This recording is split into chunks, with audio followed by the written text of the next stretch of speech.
आपको नहीं पता? नहीं पता। क्या आपको नहीं पता? नहीं। बड़े ही दुख की बात है कि आपको हमारे देश के कॉन्स्टिट्यूशन यानी संविधान और फंडामेंटल राइट यानी मौलिक अधिकारों के बारे में नहीं पता। मुझे डॉक्टर भीमराव अम्बेडकर जी ने मुझे लिखने में 2 वर्ष 11 माह 18 दिनों का समय लगा था। चलिए आज हम अपने देश के कॉन्स्टिट्यूशन यानी संविधान और फंडामेंटल राइट यानी मौलिक अधिकारों के बारे में जानते हैं। A set of fundamental rules that determines how a country or state is run.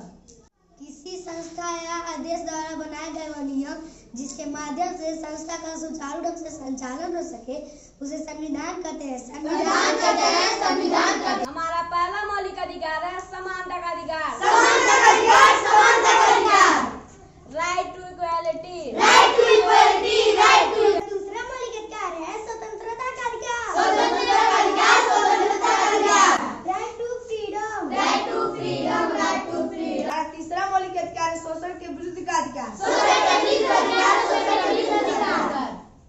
Right against exploitation. Right against exploitation. मौलिक अधिकार है धार्मिक स्वतंत्रता का अधिकार। धार्मिक स्वतंत्रता का अधिकार। धार्मिक स्वतंत्रता का अधिकार।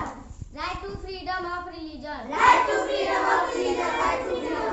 हमारा 5वां मौलिक अधिकार है संस्कृति तथा शिक्षा संबोधित का अधिकार।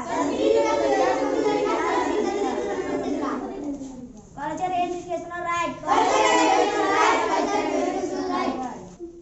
हमारा 6वां मौलिक अधिकार है संवैधानिक उपचार का अधिकार। संवैधानिक उपचार का अधिकार। संवैधानिक उपचार का अधिकार। Right to constitutional remedies. Right to constitutional remedies. जैसा कि आपने सुना हमारे देश के कॉन्स्टिट्यूशन यानी कि संविधान और फंडामेंटल राइट यानी मौलिक अधिकारों के बारे में मैं आशा करता हूँ कि आप इसको अपने जीवन में याद रखेंगे अथवा इसका सम्मान करेंगे। मैं इस प्रस्तुति को कुछ शब्दों से अंत करना चाहता हूँ।